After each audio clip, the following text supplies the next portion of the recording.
Hey guys, what's going on? I am still home. 3 weeks tomorrow. Today is Monday, April 6th. I will be out 95% sure I will be in service on Wednesday. That doesn't mean I'm going to hit the road because loads are slim pickings. But Wednesday I should be back in service. I think I've wasted enough time. There's not much more I can get accomplished here that I can't get accomplished on the road. So got to go out and try and make a few dollars. Funds are about to get really, really short. One thing I wanted to address before I get into this information I wanted to share is that I still get asked, other people still get asked, I still see it in the group, and as far as questions being asked about coming out at this time. This is the worst time you could possibly think about coming out. This is a 90+% failure rate business anyhow.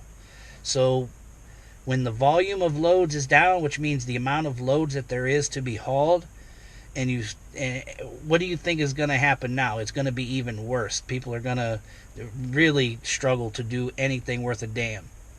There are people that are probably doing okay, but for the most part, people aren't doing nothing.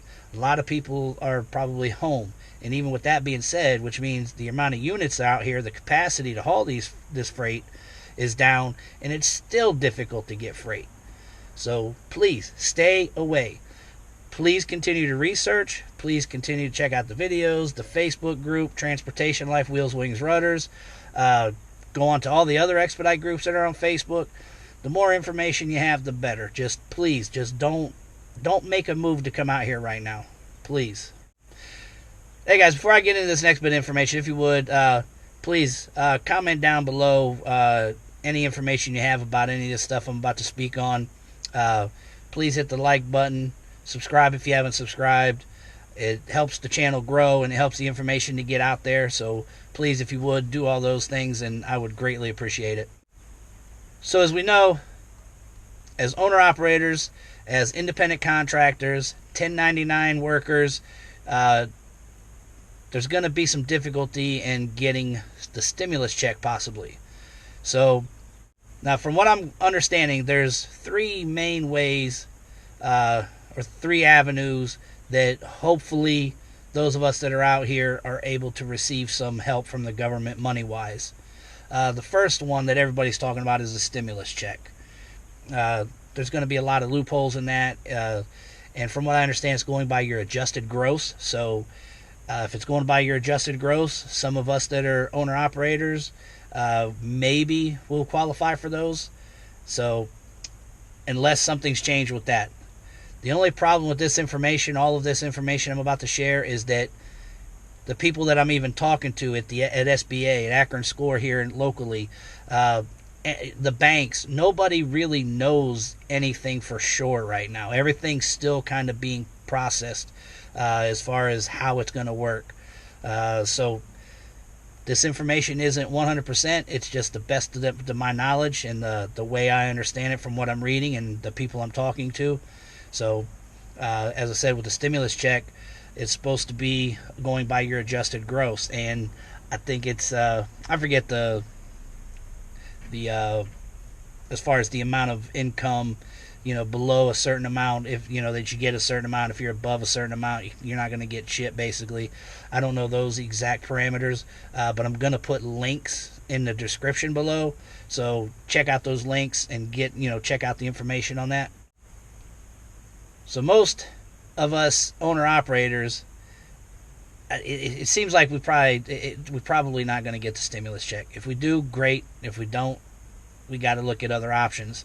And to be honest, I'm not going to sit here and think that I'm going to get any of the three options. That's why I'm going to go back to work on Wednesday, because I've got to make money, because I've still got bills that I can't defer and things that I can't put off that I have to pay. So I've got to get out on the road and make some money. So with that said, that was the first option, is the stimulus check. The second option, which is part of the CARES Act, which is the PPP, which is the Paycheck Protection Program. And that one's, it lists independent contractors in there, 1099 workers. Sorry, that was actually a squirrel that I just squirreled on. So even though we're listed under the candidates, as far as the eligibility to get this one, This one seems, from all the information I'm seeing, it seems geared towards those small businesses that have employees, employees that you're paying a payroll and payroll taxes and health care and all of those things. So they're a little more strict on what you can use that money for. And from what I understand of that, if you use 75% or more of the money that you get on that loan, which caps out, the most you can get is $10 million. And there's also a cap overall. So this is a first come, first serve program at the moment. And so if you use 75% of that towards payroll and things of that nature, the loan can be forgiven. So again, go onto the site, check out the links in the description, check out the information a little more thoroughly, and it'll give you a lot more details than what I'm going to give right here. I'm just kind of giving it a basic outline from my understanding of it.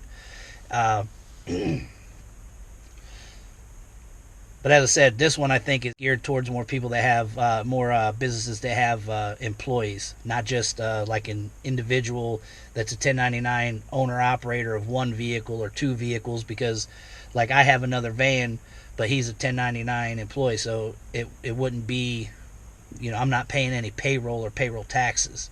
He's another independent contractor. So the PPP, the Paycheck Protection Program, I think is going to be a no-go for most of us, but that doesn't mean don't apply. Apply, and as I said, apply as soon as possible, because it's a first-come, first-serve.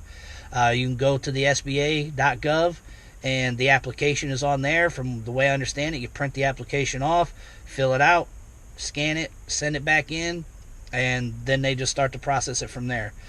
So, as I said, it doesn't hurt to try. Just do not manipulate things. If you lie and you get caught, your shit's going to be in a lot of trouble. So be on the up and up. Doesn't hurt to try it, because it says we're eligible to at least apply. So it doesn't, go ahead and do it. Now the third option, or possible avenue of us receiving money, some help, is EIDL, the Economic Injury Disaster Loan Program. That's the EIDL. That's the third option.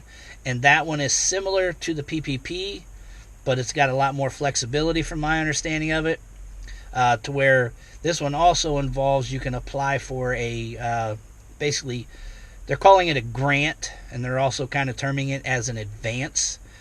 So on this one, you want to opt in whenever you fill out this application. You want to opt into the $10,000, which the $10,000 being a grant is supposed to be not have to be paid back if you do receive it. Again, get on there, fill it out sooner than later, because this is also first come, first serve. Once the money runs dry that's allocated for this stuff, kaput. Now, unless they come out with a second and third wave of some kind of stimulus money to try to help get the people that they haven't gotten, which is a possibility.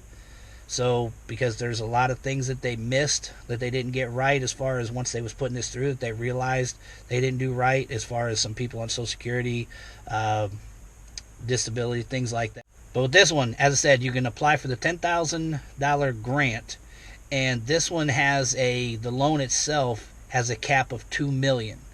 And from what I understand on this one, I think it's got a 2-year maturity date. The way I'm reading it, it seems to be that it's got a 2-year maturity rate at a 1% interest over that time. And so obviously you need to be able to pay it back. So if any of you are trying to do this to get more money than what you really need, you're going to end up screwing yourself in the long run. So I suggest you don't do it. Do what you need to do. Other people out there need help, so please just do the right thing. As I said, this one says that there's more flexibility in what we can use the money for expense-wise. It doesn't have to go mostly or only towards payroll stuff. This can go towards other stuff that's helping us keep our business going, whether it be rent, mortgage, payments, things like that. So this one's more flexible. Alright guys, hopefully this information helped you guys. I am going to get off here. I hope I didn't ramble too much. Hopefully I was able to get this through in a somewhat cohesive manner to where you understood what I was giving you. If you could, comment below anything I could that would help me out or help anybody else out. That way I can share it, and you guys, people in the comments will see it. So, alright, I'm going to get out of here. Got the wife coming, grandbaby coming. So, I'm going to get off here, guys, and I will holler at you guys later, man. Everybody be safe out there.